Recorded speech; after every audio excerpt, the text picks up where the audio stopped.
యాకోబు 1వ అధ్యాయం 15వ వచనం. దురాశ గర్భము ధరించి పాపమును కనగా, పాపము పరిపక్వమై మరణమును కనును.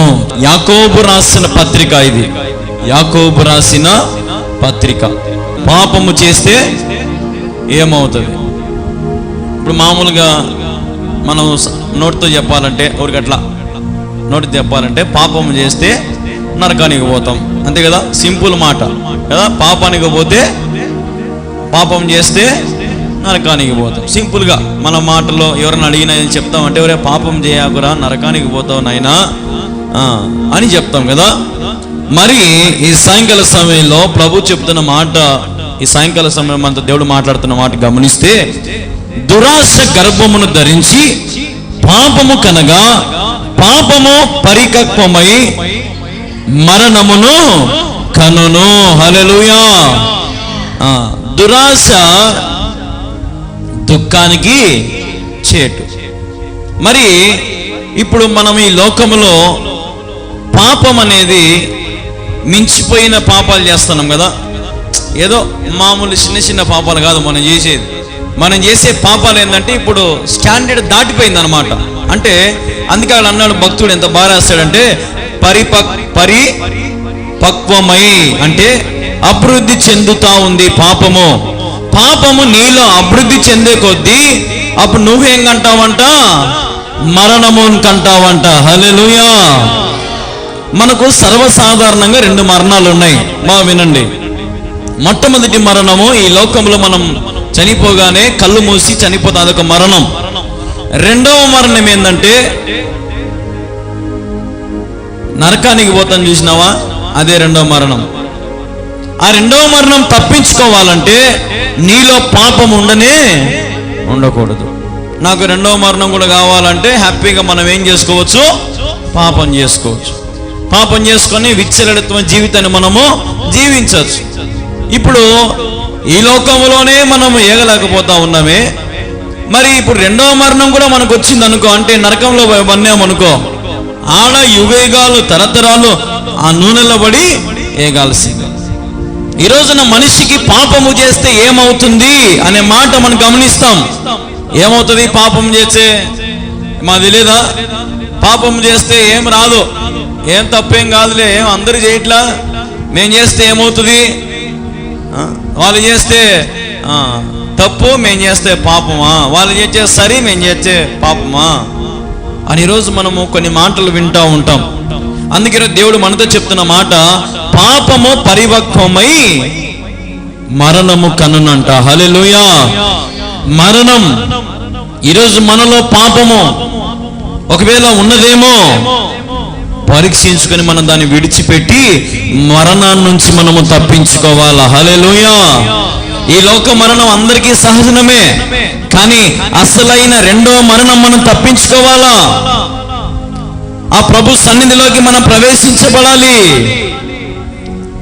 ప్రభు సన్నిధిలోకి మనం ప్రవేశించబడాలంటే మనలో కొంచెమైనను పాపము ఉండకూడదంట. అందుకే ప్రభు క్లారిటీగా చెప్పినాడు, విశాల మార్గం ప్రవేశించేవారు అనేకులంట, కానీ ఇరుకు మార్గం ప్రవేశించే వాళ్ళు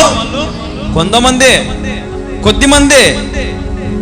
నిష్టంగా ఉండేది, భయభక్తులుగా ఉండేది, ప్రార్థన పూర్వకంగా ఉండేది, విశ్వాసంగా ఉండేది, దేవుని కోసం మంచి పోరాడేది కొద్దిమందే. ఆ కొందరిలో మీరు కూడా ఉండాలి. ఆ కొందరిలో మీరు కూడా ఉండాలంటే ఏం చేయాలా? ఉండాలంటే అన్ని మానుకోవాలా. దేవుడు చెప్పినట్టుగా మనము జీవితాన్ని మనము ప్రారంభించాలా. ఇది నీ జీవితం కాదు, నువ్వు తెలుసుకోవాల్సిన సత్యం. ఇది ఎవరిచ్చిన జీవితము? దేవుడిచ్చిన బహుమానం. ఇది మనకు గర్భఫలము దేవుడిచ్చు బహుమానం. అంటే దాని అర్థమైంది, ఇప్పుడు మనం ఎవరి బహుమానము? అమ్మ నాయన కష్టపడితే మనం బుట్ల, అమ్మ నాయనకు పెళ్లి చేసుకుంటే మనం బుట్ల. దేవుడు మనకు ఏమి ఇచ్చినాడు? ఈ జీవితము బహుమానం ఇచ్చాడు ఆయన. మరి గిఫ్ట్ ఇచ్చిన దేవునికి, బహుమానం ఇచ్చిన దేవుడు చెప్తున్న మాట ఏంటంటే, మీరు పాపుల వలె జీవించొద్దు, మీరు లోకమునకు వేరై బ్రతకండి. హల్లెలూయా. మీరు పాపులతో సాంగత్యము చేయొద్దు. దుష్టులతో సాంగత్యం చేయొద్దు, అవినీతిమంతులతో సాంగత్యం చేయొద్దు, మోసపుచ్చు వారితో సాంగత్యం చేయొద్దు. ఎందుకంటే మీరు కూడా ఏమైపోతారో వాళ్ళతో సాంగత్యం చేస్తే పాపులమే. నీతిమంతులు అనిపించుకోం మనం. ప్రతి దేవుని అందుకే ఇక్కడ భక్తుడు క్లారిటీగా రాసినాడు, పాపము ఏం కంటదంట? మరణమును కంటదంట. మనము దేవుడు చెప్తున్న మాట ఇదే. ఒకవేళ ఈ లోకంలో మరణం అందరికీ సహజమే, కానీ రెండో మరణం ఉంది అందరికీ. దేవుని ఎదుట నిలబడినప్పుడు నువ్వు సజీవంగా దేవుని కాడికి పోవాలంటే నీకు రెండో మరణం ఉండదు. అప్పుడు పాపం నీలో ఉండకూడదు. ఒకవేళ నీలో పాపం నిందనుకో, నీకు రెండో మరణము దేవుడు అప్పగించేస్తాడు, నరకానికి అప్పగించేస్తాడు. ఇప్పుడు ధనవంతుడైనటువంటి లాజరును మనం గమనిస్తాం కదా బైబిల్లో. ధనవంతుడైన లాజరు ఎక్కడ పోయి పన్నాడు? నరకంలో పోయి పన్నాడు. ఈ లోకంలో తనకు ధనం ఉంది, ఆస్తి ఉంది, అంతస్తులని తమ్ముళ్ళు ఉన్నారు, కుటుంబం ఉంది, బలగం ఉంది, అన్నీ ఉన్నాయి. కానీ ఒకానొక రోజున తనకి ఏమొచ్చింది? మరణం వచ్చింది. తను చేసిన పాపాన్ని బట్టి దేవునికి అడిగిపోయినాడా? అగ్ని ఆరదు పురుగు చాపలు పోయి పన్నాడా? అగ్ని ఆరదు నరకంలో పోయి పన్నాడు. ఏమయ్యా, ఏంది వాడిని సంకలో పెట్టుకోండావే? నేను కదా ధనవంతుణ్ణి, నేను కదా డబ్బున్నోని, ఆస్తుని, నేను కదా ఆడ ఉండాల్సింది. ఏంది వాని కాడ ఏమీ లేదు, వాని పెట్టుకోండావే నీ సంకలో, నీ భుజం కింద. నా తిక్కు నన్ను చూడవే నువ్వు, నా వైపు చూడవే నువ్వు అంటప్పుడు ఇతను ఉన్న దాంట్లో నమ్మకంగా ఉన్నాడు, ఏ పాపము చేయలేదు, మంచివాడు, యథార్థవంతుడు. నీ కాడ డబ్బు ఉందని విర్రవీగినావు, నీ కాడ ఆస్తి ఉందని విర్రవీగినావు, పార్టీలు చేసినావు, తందనాలు ఎన్నో చేసినావు నాయన నువ్వు. అందుకే నీ జీవితం ఇటు పట్టింది. ఇంక నేనేం చేయలేను, నా వల్ల కాదు. సరే సరే, కింద భూలోకానికన్నా పోయి, నాకు 4 తమ్ముళ్ళు ఉండరు, వాళ్ళకన్నా పోయి ఈ మాట చెప్పుపో. వాళ్ళన్నా రేపు పరలోకానికి వస్తారేమో. నేను సచ్చితినే నా సావెట్టనో పోనీలే, నా తమ్ముళ్ళన్నా బాబా నీ కాడికి రాని, పరలోకంకి పోవాలి, నా తమ్ముళ్ళన్నా పోయి చెప్పుపో. అప్పుడు ఆయన అన్నాడు, కింద ఆల్రెడీ యెషయా ప్రవక్త ఉన్నాడు, మోషే ప్రవక్త ఉన్నాడు కింద ఆల్రెడీ. ఆయన చెబితే ఇంటే బాగుపడతాడు, వినకపోతే మేమేమి చేయలేం, మా చేతులు ఏం లేదు. ఈ రోజున మనకు కూడా దేవుడు అవకాశం ఇస్తా ఉన్నాడు. హల్లెలూయా. ఈ యవన కాలంలో మీ ఎదుట నిలబెట్టుకొని దేవుడు తన దాసుని ద్వారా మనకు సమస్తం బయలుపరుస్తా ఉన్నాడు. ఆయన ప్రతినిధిగా, ఆయన రాయబారిగా మీ ముందర దేవుడు నన్ను నిలబెట్టాడు. హల్లెలూయా. కాబట్టి మీరు గమనించాల్సిన సత్యం ఏంటంటే, రాయబారి చెప్పిన మాట నమ్మండి, రాయబారి చెప్తున్న ప్రతి మాటను అంగీకరించండి. ఏమి చెప్తున్నాడు ఈ రాయబారి అంటే, పాపము చెయ్యనే చెయ్య. మామూలే మనుషులం సార్, మనం పాపం చేయకుండా ఉండలేము. మనం పాపం చేయకుండా ముందుకు ఎట్లా పోగలుగుతామంటే, నేను మీకు ఒక చిన్న ఉదాహరణ చెప్తా. నీకు పాపము చేయాలంత ఆశ వచ్చిందనుకో, వెంటనే బైబిల్ తీసి మోకాళ్ళంగి బైబిల్ చదువుకో, అధ్యాయులు చదువుతావో. లేదంటే యూట్యూబ్లో నాన్నకుడు చూసే బదులు దేవుని వాక్యాలు పెట్టుకొని విను. లేదంటే టీవీలో నానొక సీరియల్, సినిమాలు చూసే బదులు టైంపాస్ కాలే, పొద్దు పోలేదు అది దానే బదులు టీవీలో మంచి మంచి వాక్యాలు పెట్టుకొని విను. లేదంటే నీకు పొద్దు పోలే టైంపాస్ బయట కూర్చొని ముసలమ్మ ముచ్చట్లు చెప్పే బదులు 10 మంది ఇంటికాడికి పోయారు అని చెప్పి దేవుని మాటలు చెప్పి, వాళ్ళకి ఒక కడపత్రికం ఇచ్చి, ఒక బైబిల్లో ఒక పాటల బుక్ వాళ్ళ చేతులు ఏదైనా పెట్టి వాళ్ళకి యేసుప్రభు మాటలు చెప్పు. ఇది మనం చేయాల్సిన పని ఈ లోకంలో. ఈరోజున ప్రియ దేవుని బిడ్డలారా, యేసుక్రీస్తు ప్రభు అంటే ఆదివారం దేవుడు మాత్రమే కాదు. యేసు ప్రభు అంటే ప్రతి నిమిషము కొలువు తీరేటువంటి దేవుడు ఆయన. హల్లెలూయా. ప్రతి సెకండ్, ప్రతి నిమిషము కొలువైనటువంటి వాడాయన. ఆయన నిమిషము ప్రతి సెకండ్ ఆరాధించాలా. నిమిషము దేవుడు మనకి ఇచ్చినటువంటి కృపే. మనం సజీవంగా ఉన్నామంటే దేవుని కృపే. దేవుని బిడ్డలారా, అందుకే ఇక్కడ భక్తుడు చాలా క్లారిటీగా చెప్పినాడు, పాపము చేస్తే ఏమవుతుందంటే చూడండి ఒకసారి, ఆదికాండం 4వ అధ్యాయం. పాపము చేస్తే ఏమవుతుంది? 4వ అధ్యాయం 12వ వచనం. నీవు నేలను సేద్యపరుచున్నప్పుడు అది తన సారం ఇక మీదట నీకు ఇయ్యదు. నీవు భూమి మీద దిగులు పడుచు దేశ దిమ్మరువై ఉందువనెను. హల్లెలూయా. కయ్యోనుతో చెప్తున్న మాట ఇది. హల్లెలూయా. ఎవరితో చెప్తున్న మాట ఇది? కయ్యోనుతో చెప్తున్న మాట, దేవుడు చెప్తున్న మాట ఇది. సరే, కయ్యోను మీద దేవుడు ఎందుకు కోపడినాడు? ఎందుకు ఇంత చేస్తున్నాడు ఆయన? ఎందుకు ఇంత శపించాడు ఆయన? చెప్పండి. తన తమ్ముణ్ణి హేబేలును ఏం చేసినాడు? చంపినాడు. ఎట్లా చంపినాడు? రారా తోటకాడ చిన్న పని ఉంది అంటేనే మా అన్న పిలిచాడని చెప్పి పోయినాడు. పాపం కదా. పోగానే వెనకల పక్క నుంచి ధనాన్ని ఏం చేశాడు? మిందబడి చంపేసినాడు. తన రక్తం అంట భూమి మీద పడగానే ప్రభుని స్తుతిస్తుందంట. హల్లెలూయా. కానీ కయ్యోను మాత్రము సంతోషపడిపోతున్నాడు.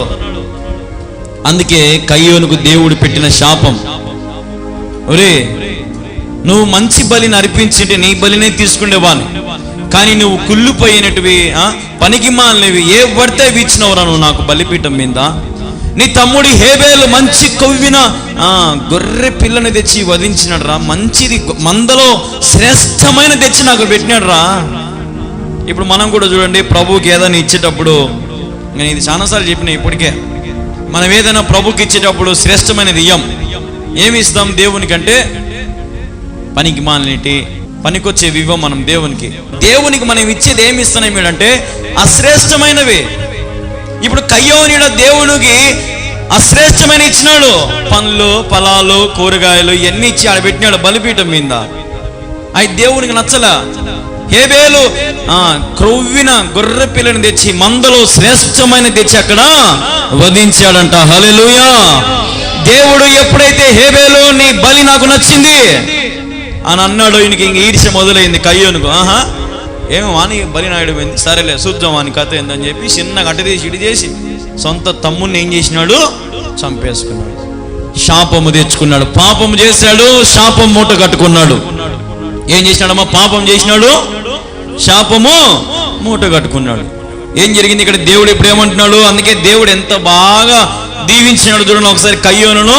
నీవు నేలను సిద్ధపరుచున్నప్పుడు అది తన సారము ఇక మీదట నీకు ఇయ్యదు. నీవు భూమి మీద దిగులు పడుచు దేశ దిమ్మరవైపోతావు. ఇది దీవెనా శాపమా?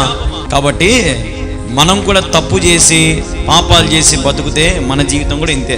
ఆనాడున్న దేవుడు నేటికి సజీవుడై ఉన్నాడు. హల్లెలూయా. ఇంకా ఆయన చూచల్లే చల్లని చూపిస్తలే, కాపాడతలే, కృప చూపిస్తలే. ఇది కృపాకాలము కదా. ఇవన్నీ ఉన్నాయి మనుషుల్లో, అందుకే భయం లేదు. ఇంకా నేను అనుకుంటా ఒక్కొక్కసారి పొరపాటున దేవుడు ఆ కాలంలో దేవుడు మాత్రం అయింటేనా అసలు మనం మిగిలేటోళ్ళమా?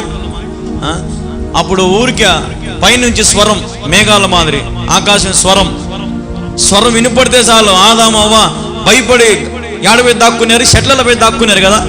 తప్పు చేసినారు, పాపం చేసినారు. దేవుని స్వరం వినగానే పరిగెత్తుకుంటూ పోయి ఎందుకు?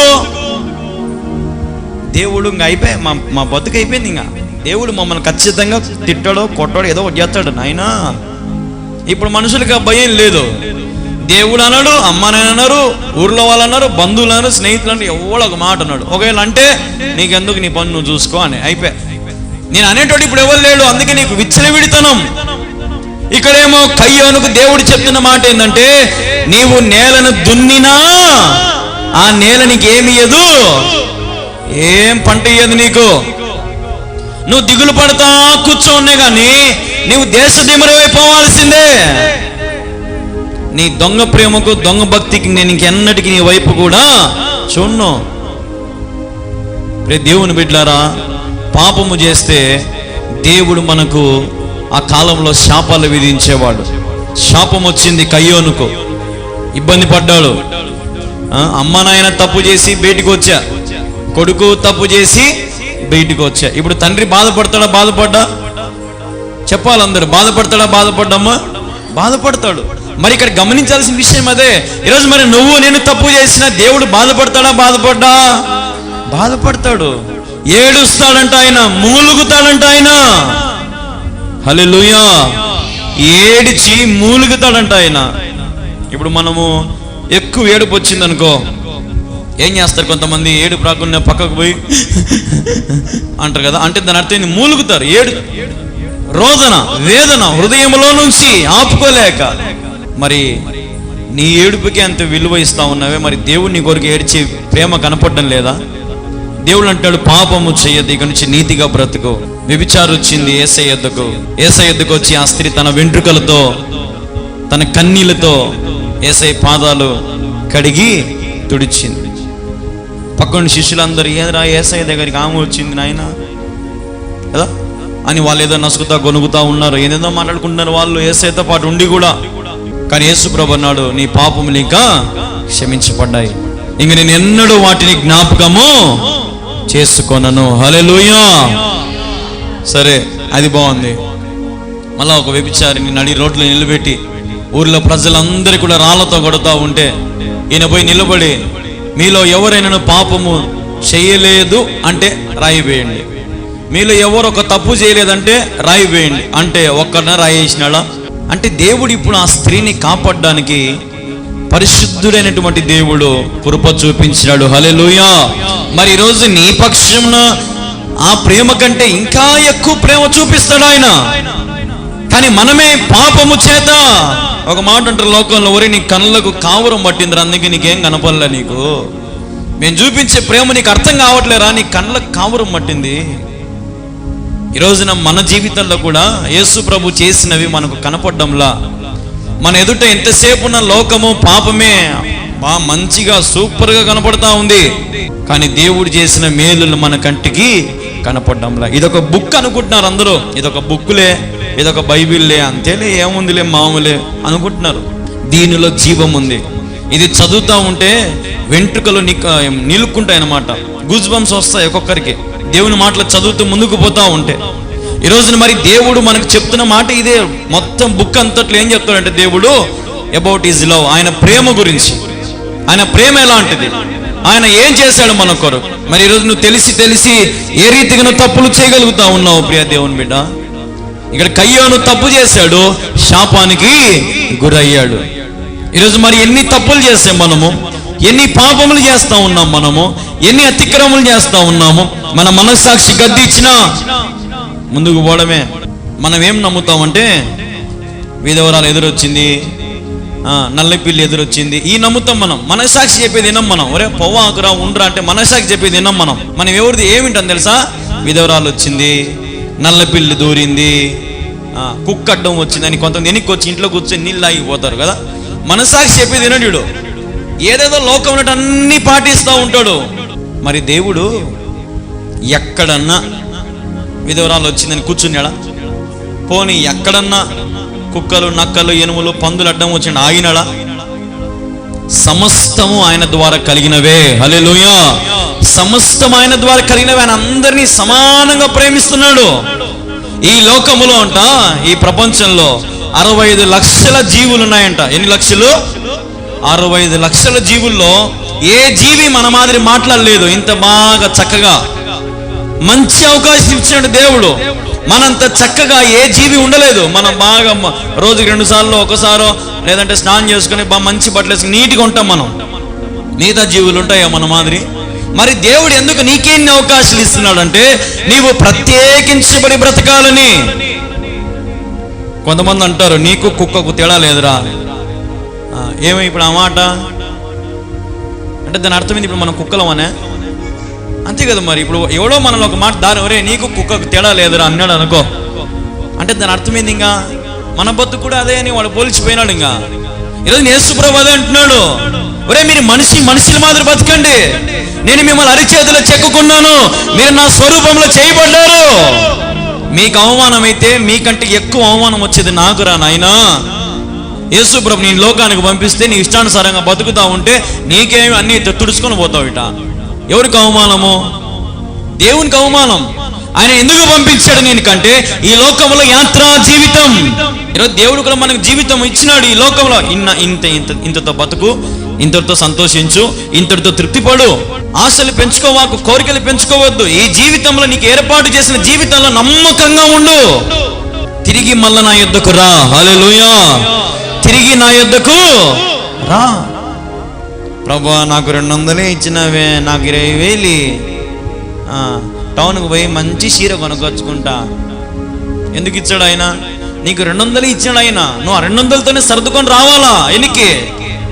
ఇప్పుడు ఒకవేళ భర్త భార్యకు ఏదో పండగకు పోయి బట్టలు కొనుక్కో, ఈస్టర్ పండగకు అని ఒక 1000 ఇచ్చాడు అనుకో, ఆడికి పోయినాక 1000 కాస్త 5,000 అవుతుంది. ఎవరు కట్టాలి దాన్ని? భర్త కట్టాల్సిందే. 1000 రూపాయలకి ఏం లేవంట, 2 చీరలు తీసుకునే బాగా నచ్చినాయి, 5,000 రూపాయలు అయింది, ఎవరు కట్టాలి ఇప్పుడు 5,000? భర్తే. అదే 1,000తో సర్దుకొని నిమ్మలంగా మంచి చీర కొనుక్కొని వచ్చి భర్తకు మిగిలేది. కానీ మనకు నచ్చవు, మనకు అన్ని సైతంగా డిజైన్లు వేస్తాడు మన ముందర. డిజైన్లు ఏంది 1,000 రూపాయలకి ఏమొచ్చాయి అక్క, ఈ కాలంలో 5,000 అన్న ఉండాలక్క అంటాడు వాడంతే. సైతాన్ గడు అంతే మిమ్మల్ని మోసం చేస్తాడు ఈ లోకంలో. యేసయ్య ఇచ్చిన జీవితం బాగుండదు నీకు. నా జీవితం చూడు ఒకసారి ఎట్టుంటుందో, అబ్బా రంగులు రంగులు ఉంటుంది జీవితం. ఏమనుకున్నావో? యేసయ్య ఏంది ఉన్న దాంట్లో తిని బతకమంటాడు. నేను చూడు నీకు ఎన్ని ఆశలు చూపించానో, ఎంత కోరికలు తీర్చానో, గాల్లో మేడలు కట్టిస్తా నీకు అంటాడు. వీడు ఏ నచ్చుతాయి మనకు, దీంటికే చూస్తాం, ఇదే బాగుంది అనుకుంటాం. ఒకానొక సమయంలో ఢమాలని కింద పడతాం. ప్రతి దేవుని బిడ్డారా, శక్తికి మించి మనం ప్రయాస పడకూడదంట. హల్లెలూయా. శక్తికి మించి ప్రయాస పడకూడదు మనం. ఈ లోకంలో మనుషులు ఎవరిని ఆదుకోరు. ఈ లోకంలో ఏ నాదుడిని నువ్వు సహకరించే వాళ్ళు లేడు. ఈరోజు నువ్వు పాపము చేస్తే నీ పాపాన్ని పంచుకునే నాదుడి లోకలి భార్య, భర్త, కుటుంబం ఎవరు లేరు. నీ పాపానికి జీతం నువ్వు అనుభవించాల్సిందే, గుర్తుపెట్టుకో.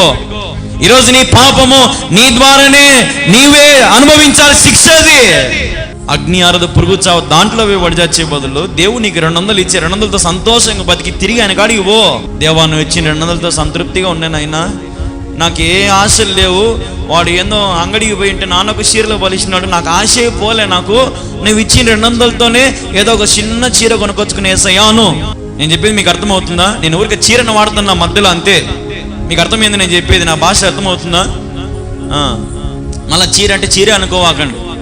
యేసు ప్రభు ఈ లోకానికి మనకి ఏదైనా ఇచ్చే దాంతో తృప్తి పడి తిరిగి వెనక్కి వెళ్ళాలా. ఇప్పుడు పాపం ఎప్పుడు మొదలవుతుంది తెలుసా?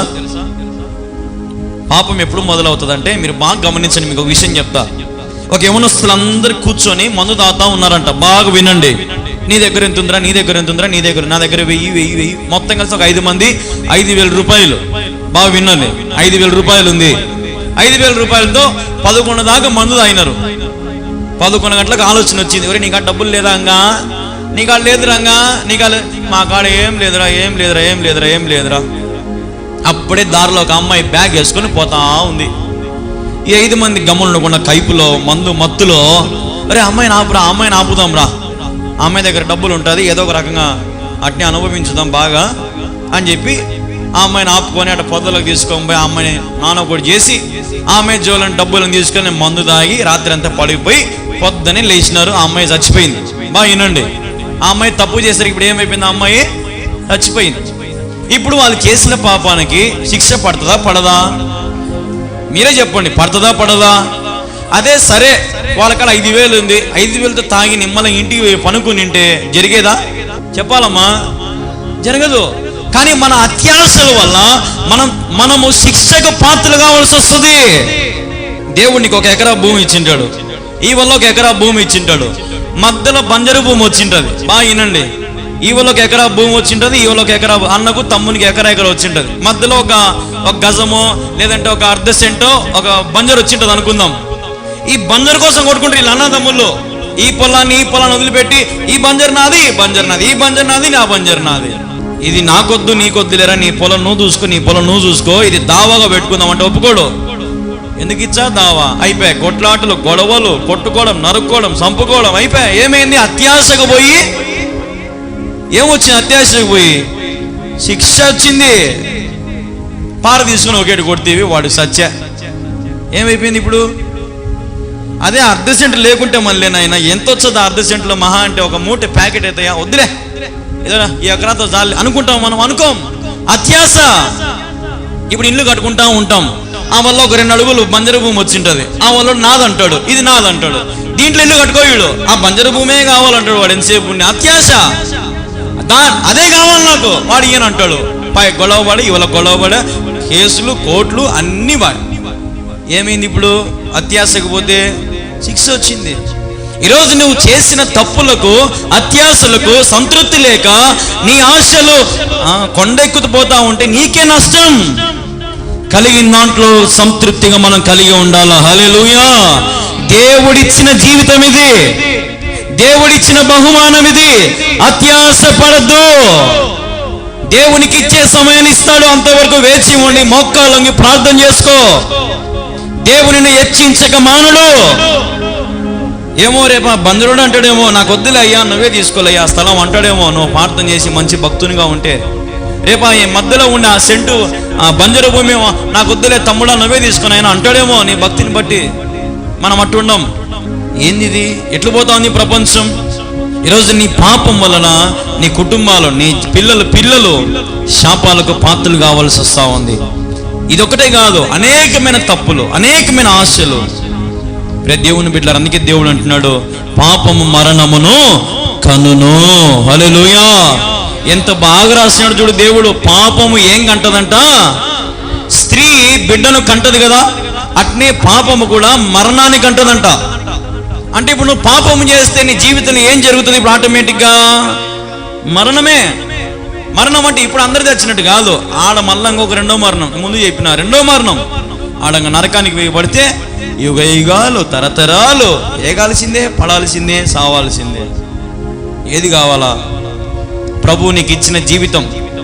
ప్రభు నీకు 200 ఇచ్చినాడు. ప్రభు నాకు 200 చాలు ప్రభువాను, అంతే. ఇంకొక 0 ఈ ప్రభా, ఇంకొక 0 ఈ ప్రభా, ఇంకొక 0 ఈ ప్రభా ఇచ్చాడు. ఆయన ఇచ్చే టైంలో ఇస్తాడు. ఆ 200తో నమ్మకంగా ఉండు. ఒకనికి 5 నాణ్యాలు, ఒకనికి 10 నాణ్యాలు, ఒకనికి 1 నాణ్యం ఇచ్చినాడు యజమానుడు కదా. 5 నాణ్యాలు ఇచ్చాడు. ఏం చేసినాడు? దాన్ని డబల్ చేసినాడు, 10 అయింది. 10 నాణ్యాలు ఏం చేసినాడు? 10కి 10 చేసినాడు. రూపాయి వాడు ఏం చేసినాడు అంటే దాన్ని భూమిలో తీసి పాతి పెట్టినాడు. తర్వాత ఏం జరిగింది? యజమానుడు వచ్చినాక అడిగినాడు, నాయనా ఇన్ని రోజుల నుంచి అడిగిపోయిన బాగున్నారు కదా అందరూ, సరే నేను మీకు ఇచ్చిన డబ్బులు దాపోండి అని అడిగినాడు.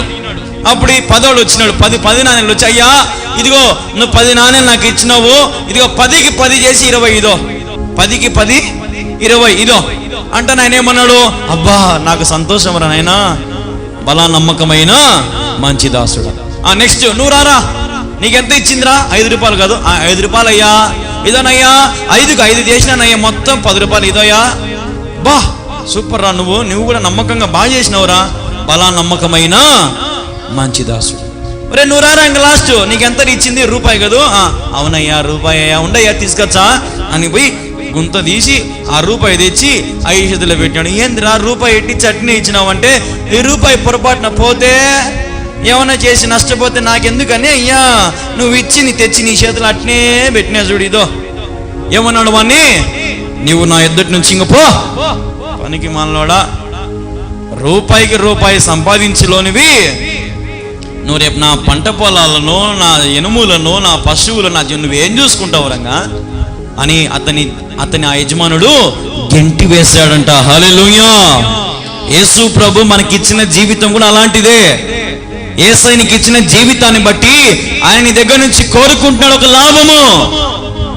నశించిన దాన్ని వెతికి నువ్వు రక్షించాలా. హల్లెలూయా. పాపము చేయమని కాదు నీకు దేవుడి జీవితం ఇచ్చింది, విచ్చలవిడిగా జీవించమని కాదు దేవునికి జీవితం ఇచ్చింది. ఈరోజు నువ్వు పాపము చేస్తే ఆ పాపం ద్వారా నీ జీవితంలో కయ్యోనుకు జరిగినట్టు జరగచ్చు. కాబట్టి పాపము చేయొద్దు. నీ జీవితంతో సాక్షిగా బ్రతికి ఇంకొకరిని సంపాదించుకుని ప్రభు కాడికి పో. ప్రభు ఇదిగో నన్ను పోయేటప్పుడు ఒక్కని పంపించినావు, ఇదో నేను నీకోసం ఇంకొకరిని తీసుకొని వచ్చినా. ఇంట్లో నీ భార్యను మార్చుకోలేకున్నావు, ఇంట్లో నీ భర్తను మార్చుకోలేకున్నావు, నీ పిల్లలను మార్చుకోలేకున్నావు. దేవుడు ఇప్పుడు నిన్ను బలా నమ్మకమైన మంచి దాసురాలా, బలా నమ్మకమైన మంచి దాసుడా అంటాడా? అన్నాడు. పోమా భక్తురాలు, నువ్వు ఏం పోయింది? సాక్ష్యం పోయింది. ఎందుకంటే ఇంట్లో ఏదైనా బూతులో గీతులో మాట్లాడేంటదమ్మా, అప్పసం అదే పనులు ఉంటారు కొంతమంది. మళ్ళీ ఆదివారము శుక్రవారం లాగానే చేతిలో బైబిల్ పట్టుకొని పోతే ఎవరు నమ్ముతారు? ఇంకా నిన్ను నమ్మరు. నేను చెప్పేది మీకు అదే, సంతృప్తి కలిగి జీవించండి, దేవుని కలిగిన దాంట్లో జీవించండి. ఒక యవ్వనస్తుని నేనే, దేవుడు నాకు ఏది ఇస్తే దాంతో సంతృప్తిగా ఉంటా ఉన్నా. నేను నాకే ఆశలు ఏం లేవు, అది చేయాలి ఇది చేయాలి, కొండ కట్టాలా, ఇది చేయాలి, ఏం లేవు. ప్రభా నువ్వు ఇస్తే చాలు, నువ్వు ఇస్తే తింటా, నువ్వు ఇస్తే బతుకుతా, నువ్వు ఇస్తే ముందుంటా, నువ్వు ఇస్తే ఇయ్యకుంటే నేనే ఉంటా, అంతే.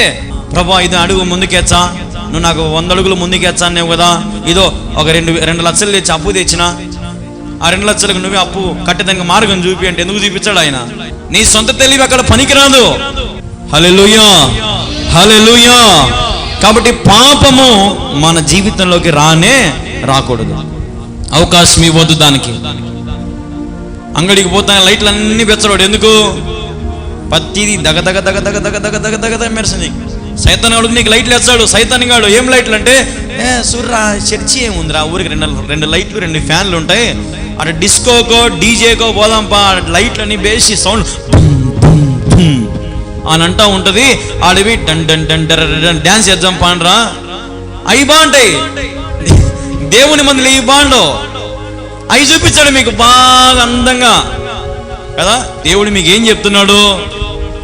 శాంతంగా ఉండండి, నెమ్మదిగా ఉండండి, మనస్ఫూర్తిగా ఉండండి, ఉన్న దాంట్లో సంతృప్తిగా ఉండండి, పాపము చేయొద్దు, పాపముకు దూరంగా పారిపోండి అంటున్నాడు దేవుడు. సంతోషంగా బ్రతుకు, 10 మందితో నవ్వుతూ మాట్లాడు, బంధుత్వాలు కలిగి ఉండు, అంతేగాని తప్పు చేసి పాపాలు చేసేటువంటి వారితో సాంగత్యం చేయొద్దు. కలిగిన దాంట్లో సంతృప్తిగా ఉండు, పాపము చేయొద్దు. ప్రభుకి ఏది అర్పించినా హేబేలులాగా శ్రేష్టమైనది ప్రభుకి ఇచ్చుకో. లేదంటే దేవుని ఇయ్యి అని అడగడు. నువ్వు ఇచ్చి ప్రభుని బాధ పెట్టాకు. నానొకటి ఏదంటే అది ఇచ్చి ప్రభుకి బాధ పెట్టద్దు. ప్రభు స్థాయి కొండంత. హల్లెలూయా. ప్రభు స్థాయి ఎక్కడో ఆడుంది, పైన ఉంది ఆయన స్థాయి. ఆయన స్థాయికి తగ్గట్టుగా నువ్వు చేయలేకపోయినా మంచిది చేయి. హేబేలు మనకు ఒక ఉదాహరణ. అతనికి ఉన్న మందులో అంట క్రొవ్విన గొర్రె పిల్లని తెచ్చాడంట. మామూలు బొక్క సిక్కిపోయి మచ్చలు వచ్చింది కాదు, మచ్చేలేనిది తెల్ల గొర్రె పిల్ల, కొవ్వు పట్టిన గొర్రె పిల్లని తెచ్చి దేవునికి ఇచ్చాడట్లా. ఎంత సమర్పణ. అందుకే దేవుడు అంటున్నాడు ఇక్కడ బాగా క్లారిటీగా, నీవు సేద్యపరిచినప్పుడు ఆ నేలకు ఏముండదంట, సారం ఉండదంట. హల్లెలూయా. కయ్యోనుకు దేవుడు పెట్టిన శాపం, సేద్యపరిచేటప్పుడు ఆ భూమికి సారం ఉండదు.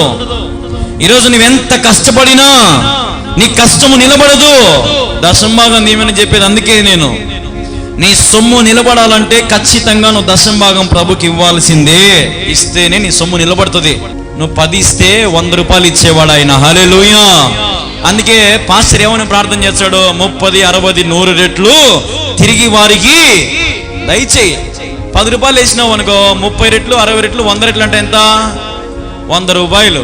అంటే నువ్వు 10 ఇస్తే దేవునికి ఎంత ఇస్తాడు? 100 కాదు, దానికి ఎక్కువ ఇచ్చాడు ఆయన. ఆయన చెయ్యి అంట ఆకాశము కంటే ఉన్నతమైనది. ఆకాశమును జానతో కొలిచిన వాడు ఆయన. అంత గొప్ప చేతితో ఇటొక ముంచి ఇట వేసాడు నీ చేతిలో. ఎంత పడుతుందమ్మా? ఊహించలేం. మరి అంత గొప్ప దేవుడిని నేను 2 చేతులు పిలుస్తా ఉన్నాడు ఈ రాత్రి. ప్రభు వైపు చూడు, ప్రభు నమ్ముకో. లోకముల వైపు చూసి జిగజిగలు దాని వైపు చూసి మోసపోవద్దు. ఈ లోకమంతా మాయే అన్నాడు భక్తుడు. హల్లెలూయా. ఈ లోకమంతా మాయే. ఈరోజు రాత్రి నిద్రపోయి పొద్దున లేస్తే మళ్ళా శ్రమలు, అదే తప్పులు, అదే పాపాలు, అదే మోసాలు, అదే జీవితం, అదే తినడం, అదే బ్రతక, అదే అయిపోయింది. నిష్ఠగా బ్రతకాలి మనం. పాపము ద్వారా మనకి ఏమవుతుందంటే మనము నిత్య నరకానికి చేరువవుతాం. శాపాలు వస్తాయి, కష్ట నష్టాలు వస్తాయి, ఇబ్బందులు వస్తాయి. అన్నిటికంటే ప్రభువు నుంచి మనము వేరైపోతాం, దూరం అయిపోతాం, సంబంధాలు తెగిపోతాయి. వాటి జ్ఞాపకం చేసుకొని ప్రభువుకు ఆనుకొని ఉండండి, ప్రభువుకు సమీపంగా ఉండండి, ప్రభువుకు దగ్గరగా ఉండండి. పాపము చేయాలనిపిస్తే దాని నుంచి ఏమైపోయినాడు దేవుడు? పారిపోమన్నాడు ఆయన. హల్లెలూయా. పాపము చేయాలనిపిస్తే దాని నుంచి నువ్వు పారిపోవాలంటే పరిగెత్తుకుంటా. ఈ రోజున అత్యాశకు పోయి లేనిపోని ఇబ్బందులు తెచ్చుకోవద్దు. పాపములు చేసి, అతిక్రమములు చేసి, దోషములు చేసి ప్రభు ఉగ్రతకు పాలవద్దు. ఎందుకంటే తరతరాలు, యుగయుగాలు ఆయనతో స్తుతించాలని, గణపరచాలని ఆశ కలిగి ఉండు. అప్పుడు దేవుడు నిన్ను ఈ లోకంలో చల్లని చూపు చూస్తాడు. ఇక్కడ మన మరణం పొందిన వెంటనే అక్కడ తన రాజ్యంలో మనల్ని జ్ఞాపకం చేసుకుంటాడు. ఇది జ్ఞాపకం చేసుకోండి. మిగిలిన కొద్ది కాలమే, సమయం లేదు, సద్వినియోగం చేసుకోండి. అంతే దినాలు మనం ఉన్నాం. క్రీస్తు రాకడ సమీపంగా ఉన్నది. దేవుడు ఏ క్షణమైనా వస్తాడు. వచ్చినప్పుడు మనం ఆయన కొరకు సిద్ధపాటు కలిగి బ్రతకాలి. కాబట్టి దేవుడు నీ కోసం ఎన్ని మేలులు చేశాడు, ఊహించలేని మేలులు. మర్చిపోవద్దు. ప్రభు కోసం బ్రతకండి. ఆయనకు నమ్మక ద్రోహం చేయొద్దు.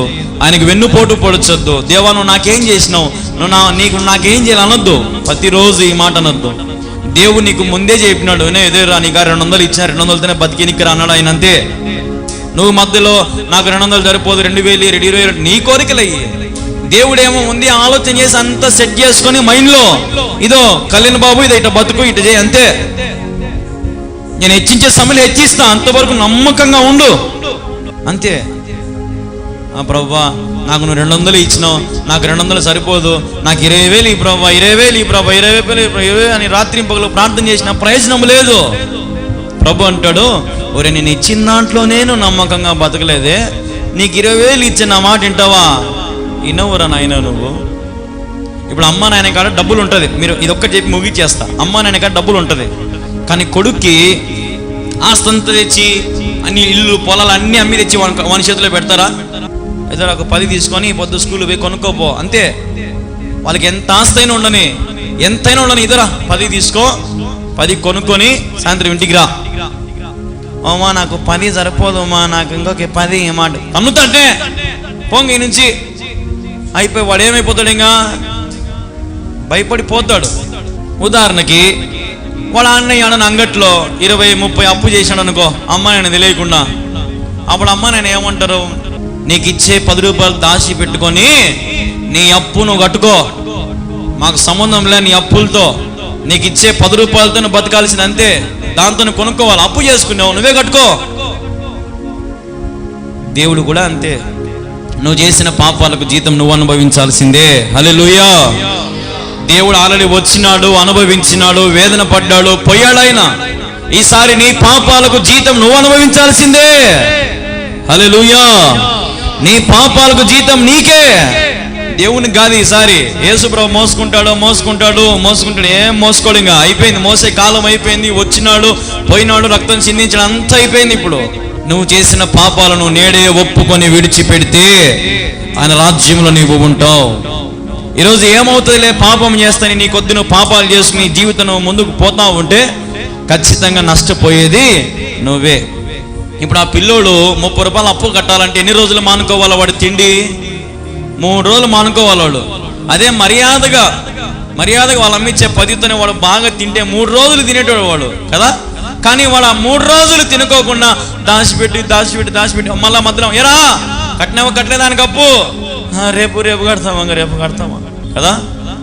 ప్రతి దేవుని బిడ్డలారా, ఈరోజు దేవుడు చెప్పేది మనకు కూడా అదే పాఠమే. కాబట్టి జాగ్రత్తగా ఉండండి.